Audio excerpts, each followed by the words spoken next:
কয়েকটা জায়গা, দু তিনটা বিষয় আমি আপনাদেরকে একটু ধরিয়ে দিই, মিলিয়ে নিবেন একটার সাথে আরেকটা মিলে কিনা।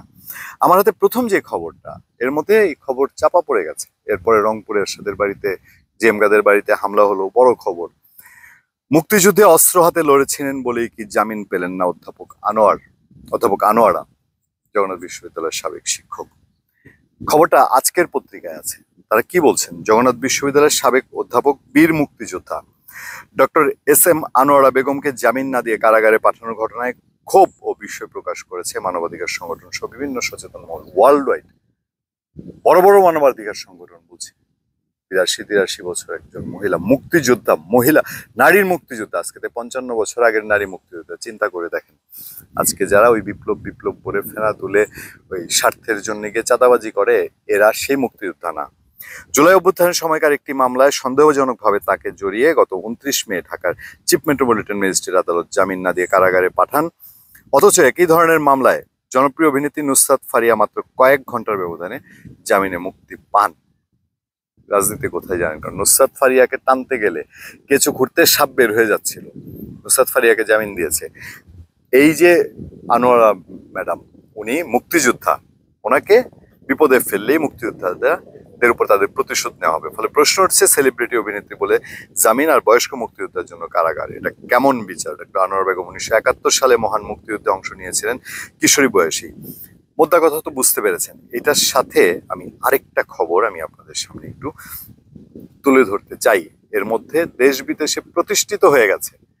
বাংলাদেশে জুলাই আগস্টের যেই অভ্যুত্থান, শেখ হাসিনার পরিবর্তন, আওয়ামী লীগের পরিবর্তন অনিবার্য হয়ে উঠেছিল।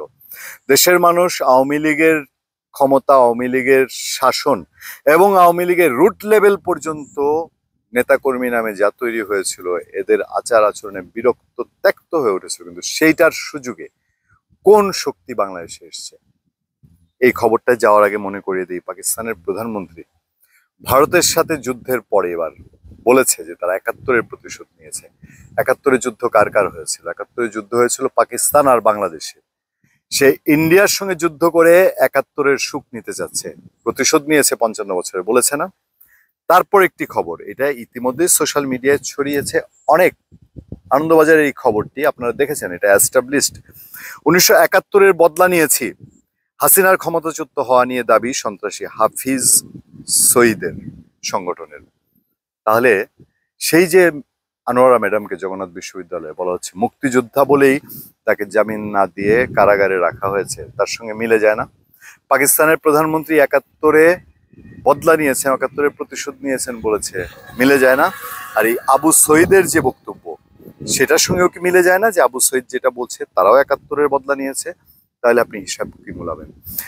বলা হচ্ছে খবরে, হাফিজের সংগঠনের নেতা সৈফুল্লাহ কাশুরি এবং রাষ্ট্রপুঞ্জের জাতিসংঘের খাতায় সন্ত্রাসী মুজাম্মিল হাশমি দাবি করেন 1971 সালে বাংলাদেশে মুক্তিযুদ্ধের প্রতিশোধ নেওয়া হয়েছে। এই খবরটা আমরা যতই পড়ছি, বাংলাদেশের জুলাই অভ্যুত্থানের নেপথ্যে কি সন্ত্রাসী হাফিজ সঈদদের নিষিদ্ধ সংগঠন জামাতুদ দাওয়া? শেখ হাসিনা প্রধানমন্ত্রী পদ থেকে ইস্তফা এবং বাংলাদেশের ত্যাগের প্রায় 9 মাস পর এই প্রশ্নে উস্কে দিল জামাতের কয়েকজন নেতার দাবিতে। আওয়ামী লীগের লোকজন, সাবেক স্বরাষ্ট্রমন্ত্রী অথবা সাবেক সরকারের স্বরাষ্ট্রমন্ত্রী আসাদুজ্জামান খান কামাল বলেন, ওবায়দুল কাদের বলেন, এরা যখন বলে যে এটা বিএনপি, জামাত বা সন্ত্রাসীরা, জঙ্গিরা ছিল, আমরা না হয় সেটা গুরুত্বই দিলাম না, রাজনৈতিক প্রতিপক্ষ নিয়ে বলছে। কিন্তু এই তথ্য যখন যারা এইগুলো করে তারাই দাবি করছে 71-এর বদলা নিয়েছে, সেখানে বলা হচ্ছে যে তারা দাবি করছে ওই সংগঠন গত বছর বাংলাদেশে যে বিশাল বিক্ষোভের মুখে পড়ে শেখ হাসিনা ক্ষমতাচ্যুত হন, তাতে তাদের সংগঠনের ভূমিকা ছিল। আমার এই জায়গায় একটা গভীর প্রশ্ন আছে, সেটা দিয়ে শেষ করব।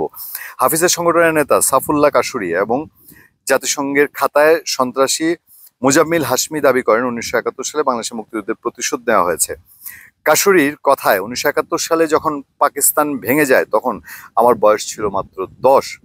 ভারতের তৎকালীন প্রধানমন্ত্রী ইন্দিরা গান্ধী ঘোষণা করেছিলেন যে তিনি দ্বিজাতিকে বঙ্গোপসাগরে ডুবিয়ে দিয়েছেন। আমরা 1971 সালের প্রতিশোধ নিয়েছি, পাকিস্তানের জঙ্গি নেতার দম্ভক্তি।